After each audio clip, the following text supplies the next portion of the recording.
Welcome to the Spiritual Warrior Coach Podcast.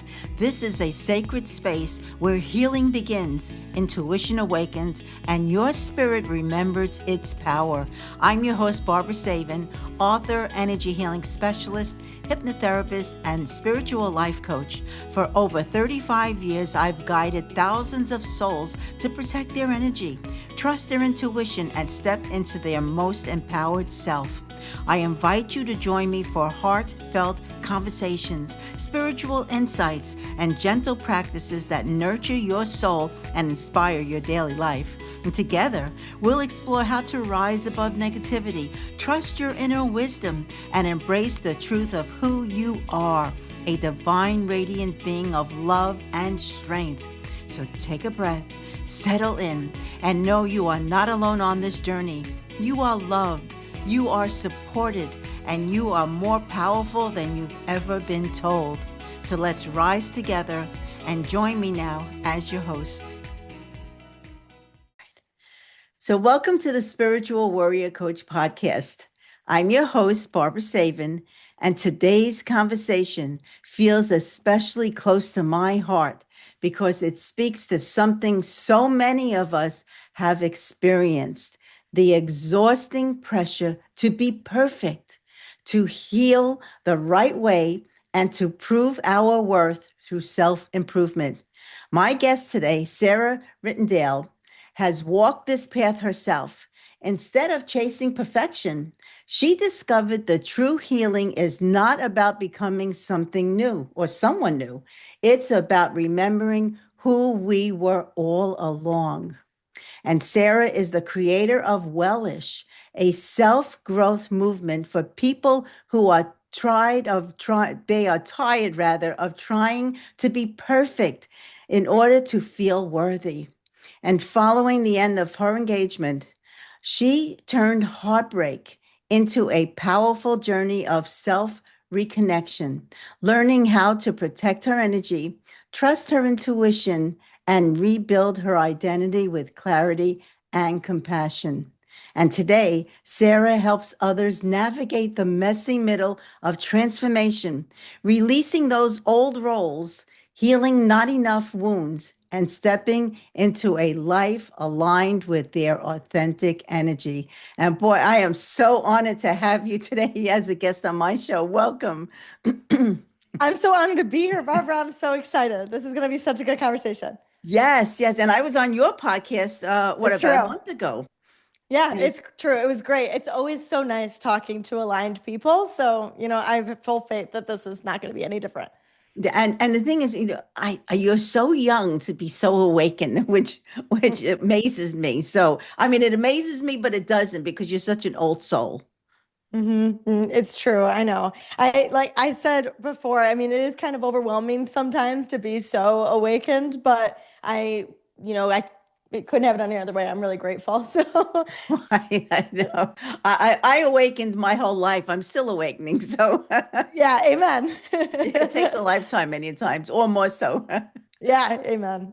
But let me ask you, can you share with me, a bit of like it was, how what it was with you growing up, especially around, people that you were trying to please them in so many ways. So I would say my self-abandonment started pretty early on, probably like I mean, maybe not a lot of us, it could be a personal thing, but but I would say in school, just trying to fit in with people, wanting to make friends. And I learned early that I needed to conform and mold in order to be acceptable from other people or by other people. So I think that transitioned from friends and wanting to like be in the popular group and the cool group. And when I'm talking like elementary school, that I was having those thoughts and wanting to make sure that I was good enough to fit in with those crowds and not falling into the back and disappearing. And I think then as I got older, that transitioned into boys and wanting to be desired by them. And I always felt that they were choosing other people around me. Like I could never see that like I never felt desirable. I always felt like I was falling short. And so it left me feeling like I just needed to be better and I needed to level up. And if I just fix myself and I find meaning in this and I'm always on this like up track to be better, that then I can finally feel satiated and I'll finally feel good enough. And it just ended up spiraling and snowballing into bigger and bigger patterns until, my whole world collapsed 26 years later. So, Wow. So you were trying to actually mold yourself to fit other people's expectations? 100%. So were you also bullied in the whole midst of this? I would say that lightly. Like, I think that I dealt with a lot of like mean girl stuff, like just I was always like friends with those people, but always was, there were always rumors and backstabbing and cliques. And sometimes you're in the clique and sometimes you're being ganged up on. And it was just kind of like a whirlwind of never feeling safe. And did your parents, did you discuss this with your parents in any way? Or I'm just curious, did they try to help you? Yeah, so my parents were always supportive. My parents were always very present, both of them. I feel really grateful for the two of them because I think that, they always had my back in a way.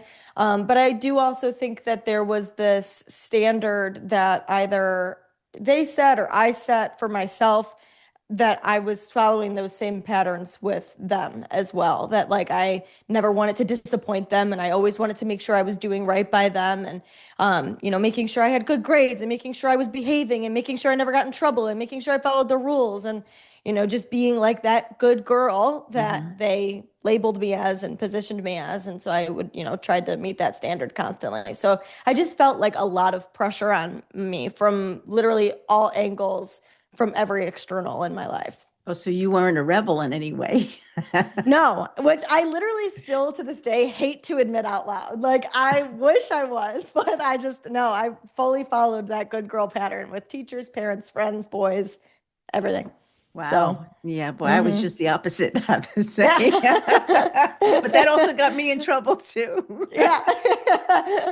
You can't win either way. Let's put it that way, You especially, know what? I growing love up. that. It's true. So, I mean, how old, you don't mind me asking how old you are? No, I'm 27. Okay, you're a young soul. Well, you're a young old soul. Let's put it that way. But Mhm. so what made you first like get into the world of self, improvement? So my mom was always really into self-improvement. She always had the books laying around the house. And so kind of what I was talking about of just continuously getting examples of why I felt like I wasn't enough and internalizing those things from the people in my life made me feel like if I can pick up these books and I can identify what it is that I don't like about myself, then I can fix myself through self improvement. And so it kind of sent me down this years long spiral of if I can just pack enough information into my mind, then I will finally become improved and feel good enough. But obviously that doesn't work. You can't shove enough information into your head and suddenly you're going to cross a threshold and everything works out. So for me, more of a healthy level of self-improvement came from the self-acceptance and closing the knowledge to skill gap, because what I was doing was packing all of this information into my mind, but I had no skill to apply any of the things that I was learning. I wasn't going out into the world and practicing the things. Now, if you had asked me at that time, I would have fully told you that I, Mhm. was trying to set boundaries and I was trying to gain confidence and I was trying to do all these things. But I mean, I wasn't. I was still being super self-critical and had no self-compassion and, wasn't doing the things that were genuinely serving me. I was focused too heavily on other people's experiences and other people's emotions and other people's perceptions of me. So once I made that shift into being more self-focused and away from like the external result of what the self-improvement would give to me, is I think when I really started to hit the ground running with self-improvement in a healthy way. So you were trying to fix yourself and never Mm-hmm. feeling that it was still enough then, right? Yeah, right. Oh, so when did like the light bulb go on in your head? I would say I started self-improvement by like the end of high school. So that puts me at, let's say 17, so 10 years ago. I would say the light bulb went off maybe by the time I was 22, 21, 22. And I think that it was the end of college for me. I was entering the real world. I think that I had, enough like a life experience and friend experience to just be like, you know what, I can't care about other people anymore. And Just worry about. then I had this one moment that I bared witness to a fight between two people. And the one of the people in the fight started screaming things about me that I just knew wasn't true about me. And it was somebody whose opinion I had cared a lot about. And Mhm. I ended up being like, you know what, if that person thinks that about me and I know in my soul that that's not true, that Mhm. I can't care what other people think anymore. So it was a little bit of a compilation of just dealing with bullshit enough, excuse my French. Oh, it's um, okay. Dealing with that enough to just be like, I'm tired. I'm tired and I want to focus on myself. It's amazing how other people's words and what they think of us sometimes create the reality in ourselves if we allow them to.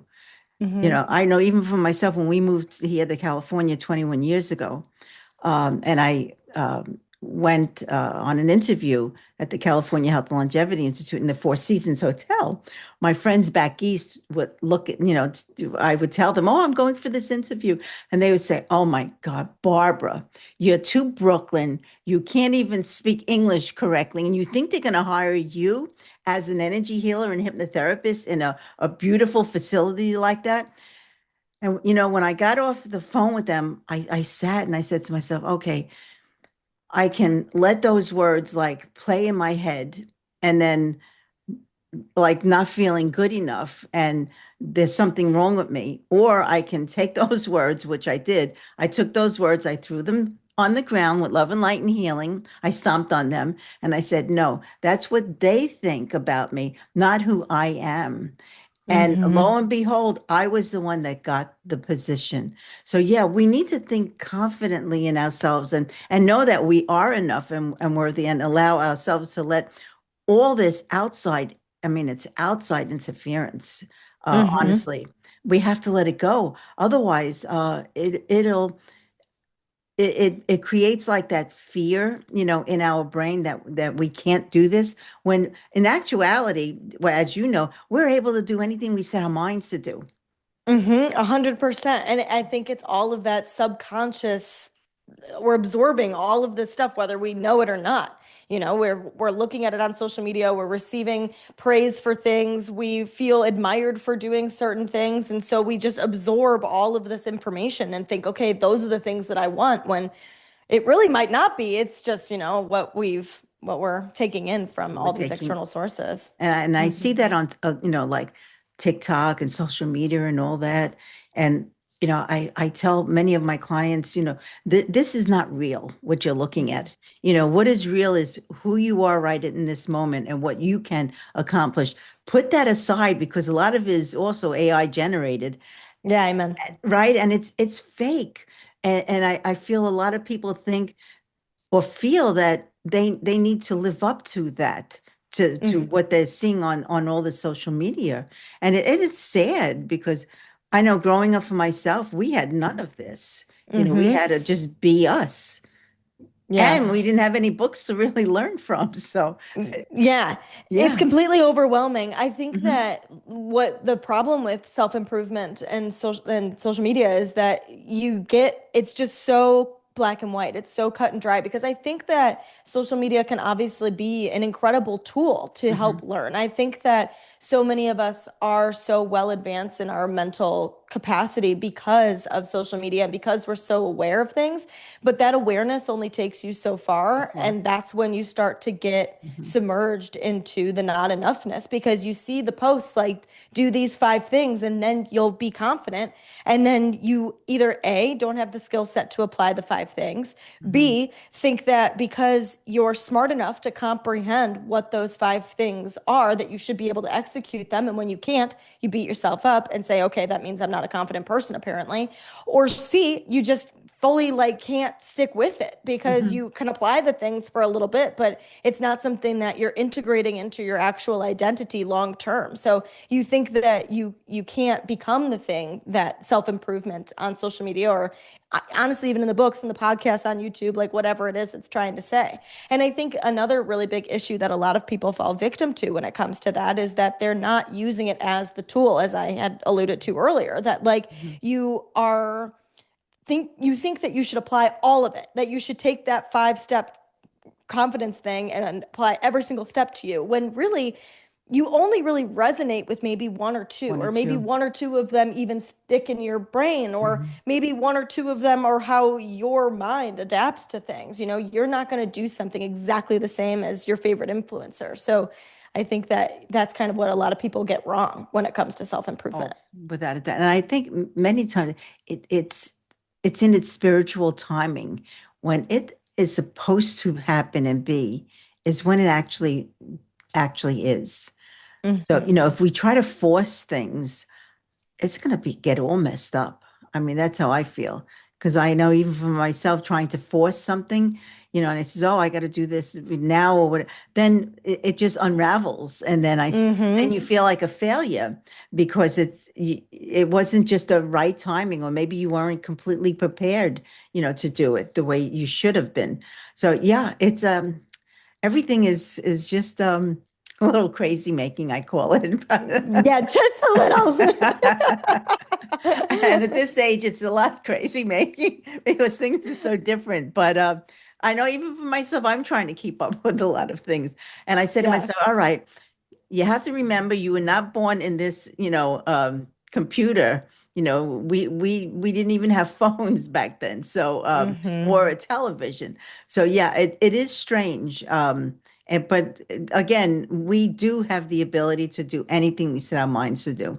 And the thing is really just to get up and do it and know that, yes, you can, and stop trying, just do it is my motto all the time. Yeah, completely. And the thing I've been using recently is to do it relaxed. Yes. Because I think so much of the time I'm like, I gotta do the things and get them done. But it's like, okay, I can get the things done. Can I do it relaxed? That's okay to do it relaxed. So yeah, because when we are in a relaxed state, the mind becomes more clear.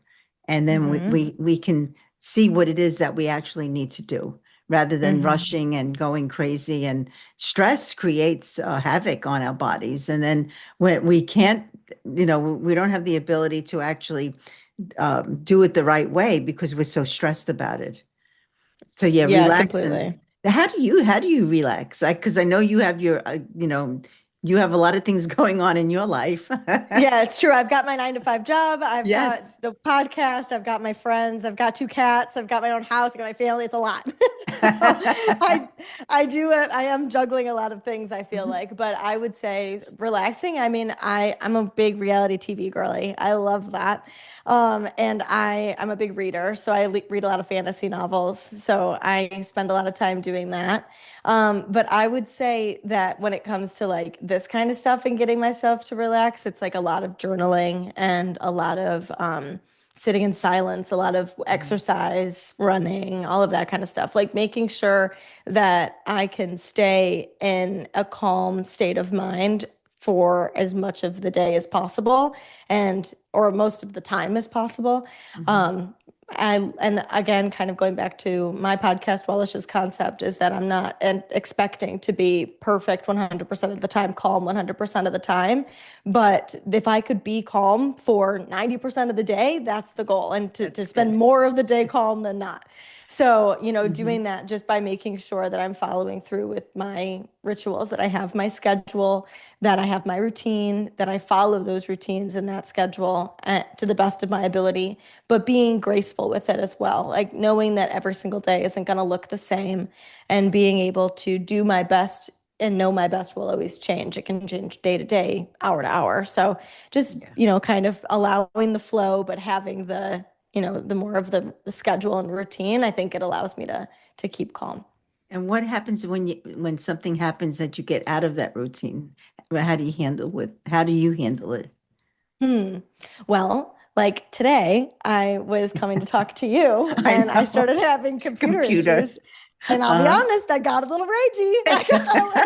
I got a little like, oh my God, I don't know why can't anything work out for me? I started to like kind of almost slip into that victim mentality. And Mhm. so I kind of being able to notice and like catch myself and be like, Mhm. deep breaths and you just be like, okay, it's gonna work out. Everything, I always say this to myself and to the people in my life, is everything always works out. No matter what happens, Mhm. everything always works out the way it's supposed to. So just kind of slipping back into that surrender mindset is the way that I deal with it for most things, which is honestly a new development for me. Cause again, that's another thing that if you had asked me a year ago about surrender, I would have been like, yeah, I can fully surrender to life as I'm like white knuckling everything I'm doing. But but now I fully understand that life just happens and the only thing you can control is yourself. So, just doing my best and, being able to handle it that way. Yeah, ourself and our emotions, which is a Hmm. big thing. Yeah, yeah. Very Amen. big thing. So yeah, but see, look, it all worked out perfectly. I know you were having computer problems, but see, we're having our Right, conversation. right. We were only a couple minutes behind. It was Uh-huh. fine. And if it wasn't meant to be today, it would have happened another day. So, Exactly, mhm. exactly. So let me ask you, I know you mentioned having a good enough wound. Hmm. Where do you feel that came from and how did it actually show up in your life? Mm. So if you want me to be very transparent, which I have no problem doing, but mom and dad, I love you. I mean, I would say it came from them. Mhm. There was a dynamic in my family that I was the favorite to one of my parents, and that made it hard to, like, you would think that it was damaging to my sibling that wasn't the favorite. And I think a lot of the focus was on that, like how that played into things. But um, it was also damaging to me because it like labeled me in this like, I'm so wonderful, can do no wrong position. And then with my other parent, who was more even between the two of us, it left me always like I couldn't get their approval. Like I was always trying to Mhm. level up and get their approval, and I never could have it. So I always felt like, I was never good enough for them and that I deserved to be. I was like entitled essentially to like have that love and affection. So it's kind of like two sides of the same coin. So then I would go into situations expecting that level of admiration and not when I don't receive it, I don't understand. I don't understand like what I'm doing wrong and why I can't level up to that, enoughness. It's a horrible feeling when that happens because I know my parents did not accept the fact that I did what I do, energy work Mm-hmm. and hypnosis. And at the beginning, I felt, wow, they don't love me. This doesn't feel right. Maybe I should not be doing this because I didn't have their approval. But then I realized, well, you know what? This was how they were thinking. That doesn't mean I have to think the same way. So Mm-hmm. it actually shifted for me, and I got into, what I was supposed to, which I call, our true purpose and passion in life, and Mm-hmm. not being what someone else wants us to be. Mm-hmm. Yeah, 100%. So, so then what made you realize that traditional self-improvement wasn't actually helping you feel any better? Because it was kind of that same dynamic that I was always trying to level up and always falling short. And so I never felt like I was crossing the threshold that I kept being promised, that the Mm. self-improvement kept saying, like, you're gonna get to this point and it's gonna feel magical. And I never felt that magic. And the only time I've ever felt that magic was when I started to focus on imperfection and giving myself permission to not be perfect, that I was able to start to have these like, oh my God, wait, I like myself. Oh my Mhm. God, wait, I can calm myself down in a situation. Oh my God, wait, I can be self-compassionate and have my own back and trust myself and love myself. And I think that that dynamic shift to not expecting it to be sunshine and rainbows Mhm. 100% of the time is the secret sauce that I needed in order to finally feel enough, that I am good enough now exactly as I am with flaws, but can always be pointed in the direction of improving myself. Mhm. Oh, with I feel the same way. We don't need to be perfect. I feel there's no such thing as perfection Hmm. because I we're agree. right. We're always making some type of error, but many a times the error leads us to growing and Hmm. understanding at a better, a better, a different type of realization, you could say. So Hmm. actually, how did the realization of that lead you to creating? I know you have a beautiful podcast called Wellish. So Hmm. did Yeah. all that like come into play for you for this? Yeah, I would say that I remember the moment that I wanted to create Wellish. I'm from Chicago and I was driving down the 90 towards the city and turning onto 294 and I was listening to another podcast and I just had this like I have heard I'm not a very religious person, but I know people describe that as God or the Mhm. universe or whatever. Like it was some outside source that was like, you have to do this. Like you have to have a podcast, you have to talk about this. So I think that like this realization that like I also remember I was listening to Matthew McConaughey. He was giving one of his commensuration, is that the right word? Speeches, like the speeches Mhm. that they give at colleges. Commencement speech, there it is. Okay. and and he is the first person I ever heard to give yourself permission to not be perfect.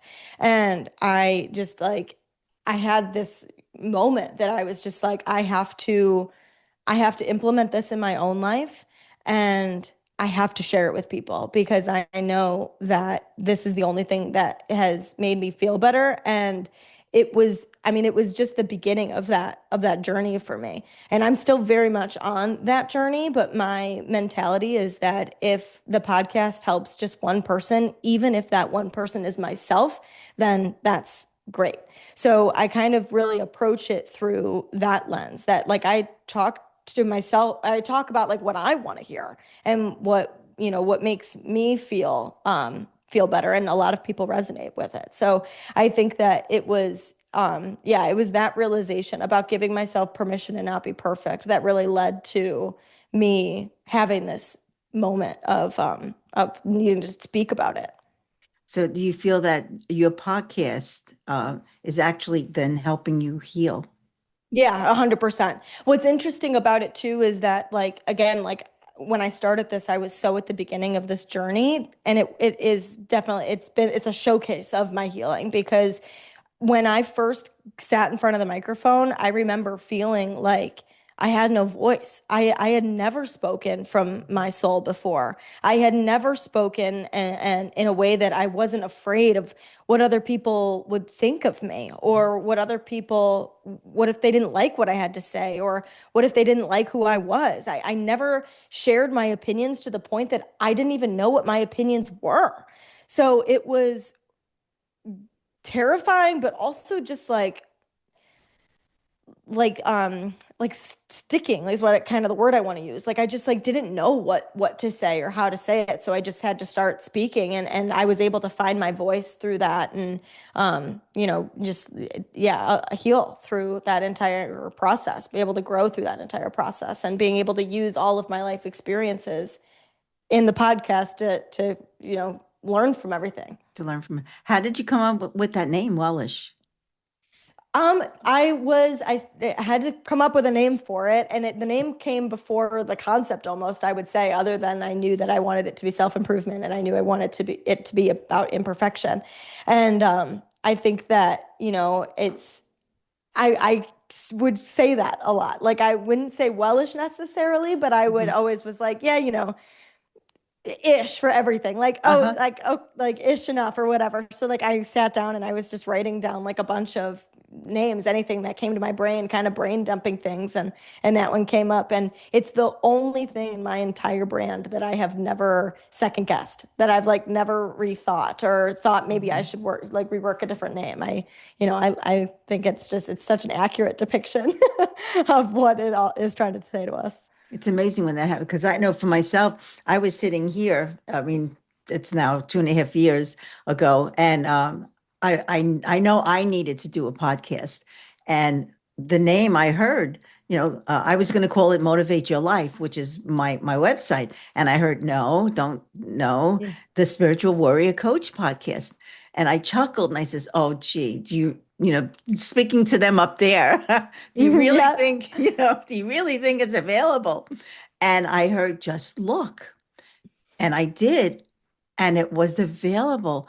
And I said to them, "I'm so sorry. I will never second guess you guys again because they gave me the name."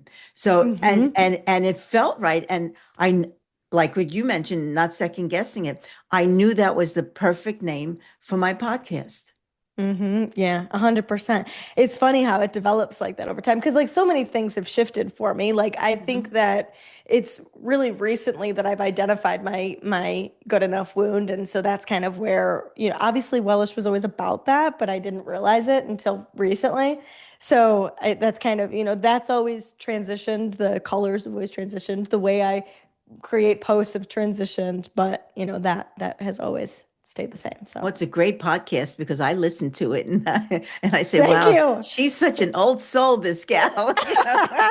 Thank you. I so appreciate you. And then when you asked me to come on your podcast, I says, "Oh, this is great." And I says, "All right, I have to have her on mine." Yeah, 100%. 100%. I know. I'm so excited.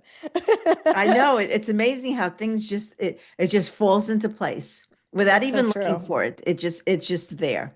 And It's so yours true. was just there. And I said, "Oh, this is interesting. This will be good." Yeah, completely. So let me ask you, I know I know you were engaged, Hmm. and so how did I guess the end of your engagement, shift or deepen the work that you're now doing for yourself?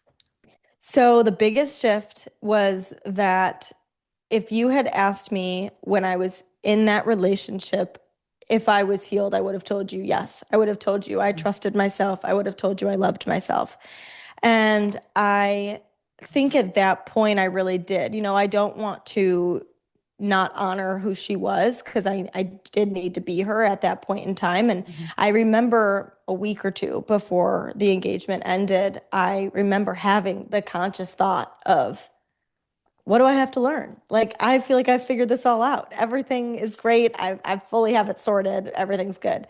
Obviously, I almost wonder sometimes if the universe heard me think that and was like, here you go, bitch. Yeah, right. I know. But so I think that the biggest shift came from having to be brave enough to ask myself what my role was in that situation, like how I ended up with a person like him. And I was able to take accountability. And that's when I was able to see the pattern and that I had been self abandoning for the last 26 years of my life. And that I was living for everybody else, even though I had told myself, like 5 years prior was when that realization happened that I couldn't keep living for other people. But it was that moment that I realized that I self abandoned as a means to band-aid my wound of not feeling good enough, that he provided a lot of um I don't know what other, like I always use the word band-aiding, like he just provided a lot of stuffing into that wound for me through different things that he did, like, that just made me okay with things that I shouldn't have been okay with. And it Oh, allowed me to ignore my intuition and allow him to make excuses for bad behavior. And I wanted those things to be true so bad because it satiated that wound so much for me. And so when he disappeared, it ripped out all of that Mm. padding as well. And I was just left with this gaping hole, and I had to figure out how I let it get to that point. So being able to take accountability for my role in being with the kind of person he is how I ended up shifting my dynamic, identifying my good enough wound, and start healing that from its core instead of just, patching it constantly. Wow, that's because I know like some women or men stay in, you know, relationships for years without realizing that. And the fact that Hmm. you realize it at such a young age, before you actually married, Thank and God. then yeah, Hmm. and went through craziness. Yeah.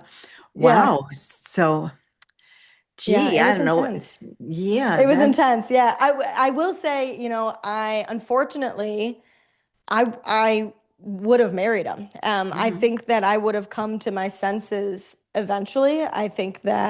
Um, I think if we had had kids, that I would have seen it and I would have recognized it, and I would have gotten out of the situation. I do trust myself enough to know that mhm, like I won't make things okay. Like I won't if I'm not safe in my heart, like I know I will leave. But I mhm, think mhm. that um I am willing to tolerate a lot, and I'm willing to make excuses for the people that I love, and that I am a very loyal person to a fault, and a very supportive person to a fault. And so I allow them and allow myself to make excuses for behavior that really truthfully is intolerable. And so I think that being able to the fact that I honestly attribute all of my self-healing and learning and working on myself constantly to why I was given that gift. Like why the universe or whatever was, I truly feel some higher power had my back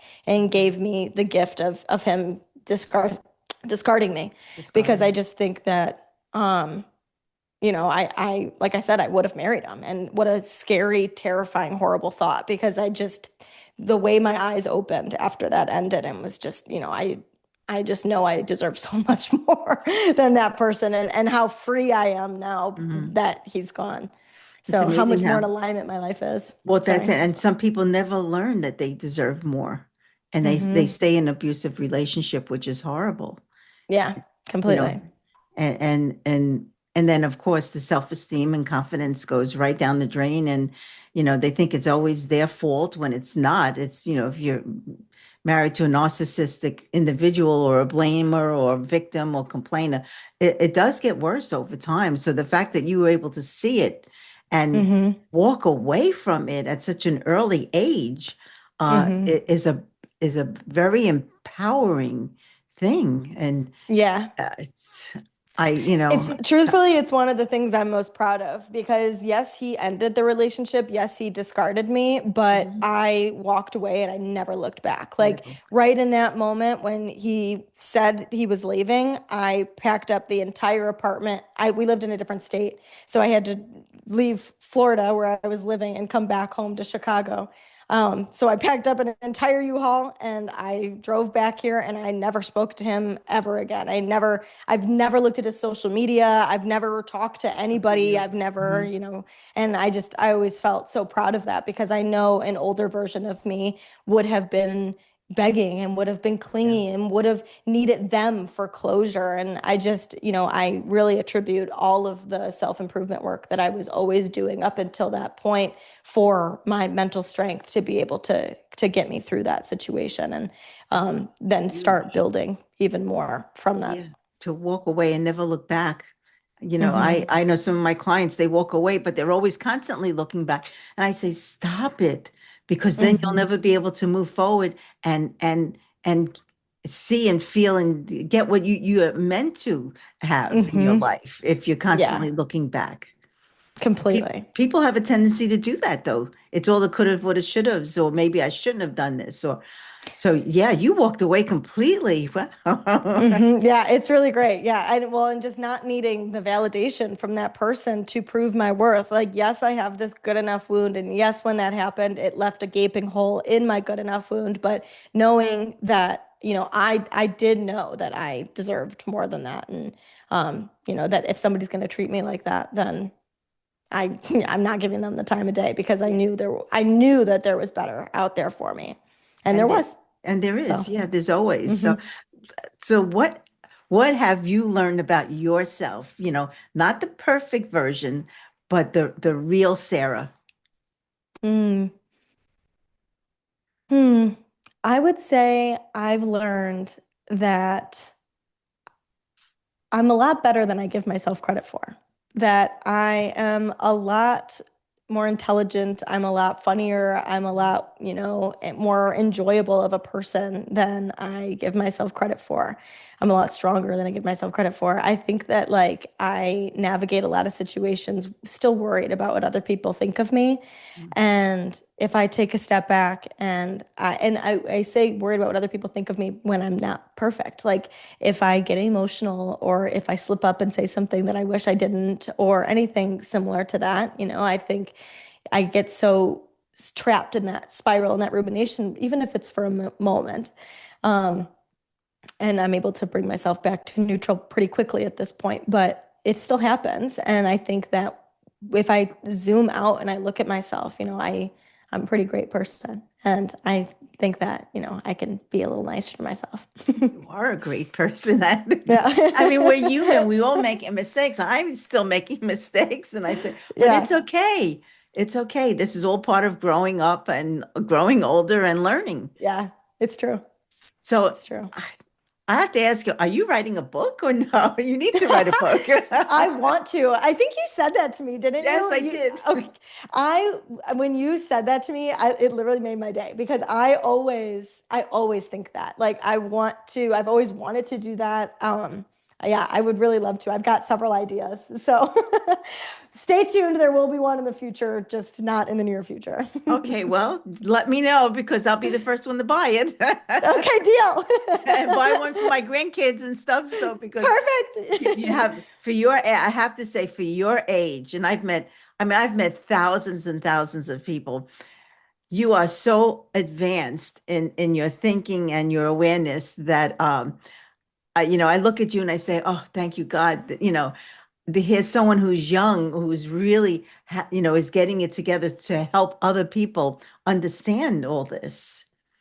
Barbara, thank you. That's so nice. I really And appreciate it a and it's lot. well, it's the truth though. It's a beautiful thing to see someone your age so, Yeah. awakened and mindful and aware. Because Yeah. it's a lot of people aren't yet.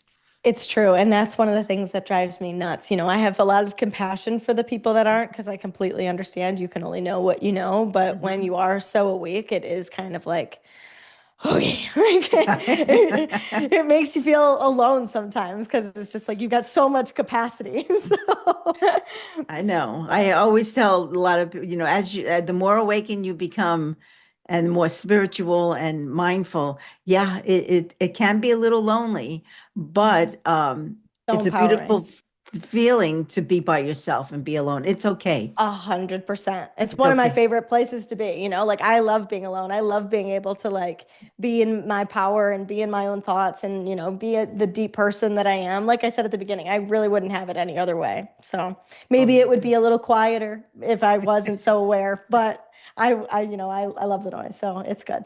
All those voiceless voices that speak to us constantly. And as Yeah, long as we exactly. listen, we learn, believe Yeah. me. So, do you have a website, or I know, where can people say get a hold of you, or if they want to speak with you?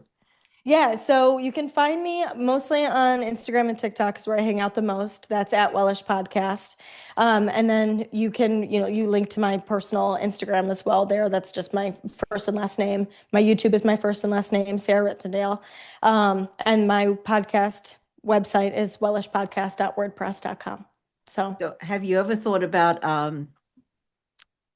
doing sessions with people? I have thought of that. Yeah, I my goal for 2026 was figuring out how to monetize. So that's, that's where the book comes in. That's where sessions come in. I've thought about, speaking. I've thought about a whole lot of different things. I just, I haven't necessarily settled in on one thing yet. I Mm-hmm. think that 2025 was a lot of healing, and it was a lot of honing in on Wellish's messaging. And so now this year, I think that there'll be some more development to look forward to in that area. You could definitely be a great coach, believe me. So, and I'm not just Thanks. saying that. So I maybe it's appreciate something for it. you to think about. Yeah, definitely. Well, yeah, So, Sarah, I thank you so much. Again, and one more time, where can everybody get a hold of you? Wellish Podcast.